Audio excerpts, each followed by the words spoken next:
Today I'm going to show you how to put your scope rings and a scope onto a Ruger Mini 14. It's a pretty simple process. So what you're going to want to do first is make sure your your gun's unloaded or any bullets in it. So mine's set back to the cock position. You can take and just push this button and it'll hold it there in place.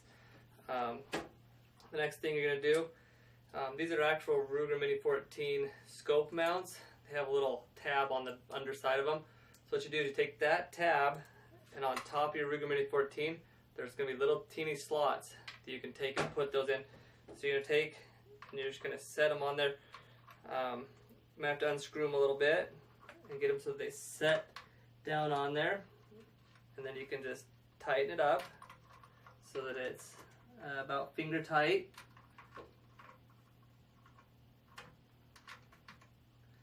There we go. That one up as tight as I can get with my finger, and then I'm going to take my other one and do the same exact thing. So you're going to set it on to make sure to get it inside the groove where it's supposed to go, and then you can take and do that one finger tight as well.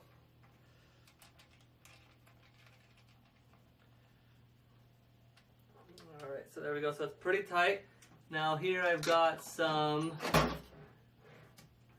screwdrivers that I'm going to take, and I'm going to screw that down so that it's a little bit tighter. You don't have to over tighten it, but you want to make sure it's tight enough that when you pull the trigger that it's not going to come loose. So there we go, got it tight. And then you're going to want to make sure that you have an Allen wrench or something that you can unscrew this with. Make sure not to lose them. One here. Make it all loose.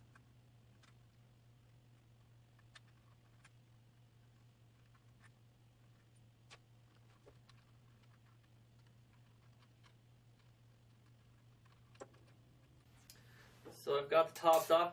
You don't have to do it that way. If you want to, you can take your tops off and then put these little rings on. It'll probably be just as quick. And then you're going to take and you're just going to put your scope on there, making sure that it's right side up. So as you can see, mine says Nikon. So you put it on there, line it up, and then what I like to do is I take and I put these back on and just tighten them down just enough that they're holding, but not too much. You want it enough so you can still move your scope forward and backwards, and then so you can still turn it if it's necessary. So just tighten them down just enough that they're connected so you don't lose any screws and so that your scope ring doesn't come off.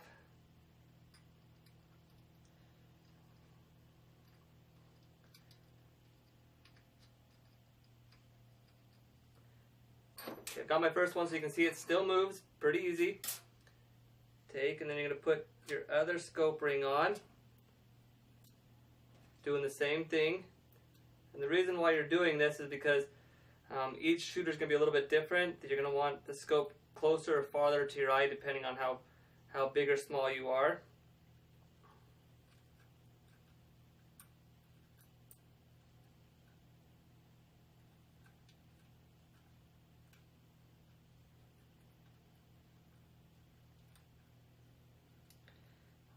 Okay, so now that I got it on there, you can still see it moves fairly easy. Like I said, I like to do that so that I can take and I can look through and see, so you have the most sight through your scope. So right here, for me it sits a little bit, needs to come a little bit closer to my eye. If I push it farther away, the blackness shrinks in around my reticle, so I'm going to pull it back. Right there, it's about perfect for me. So now what I'm going to do, now that I know where I like it at, where it sits best for me, I'm going to take my level here and put it on top of the scope, showing which way it's leaning. So right now my scope is twisted just a little bit too far to the right.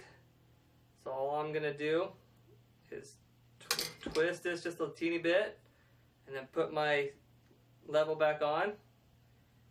Still too far. Still too far.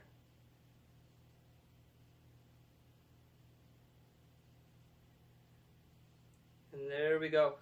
So now I've got it so that my level is sitting perfectly flat, perfectly so that you can see right here this bubble, the middle one. You want to make it so it's right in between those two things as best as you can do.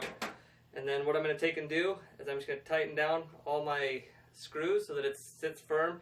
You don't want to over tighten it, and that's how you put your scope on a rifle, and especially on the Mini 14.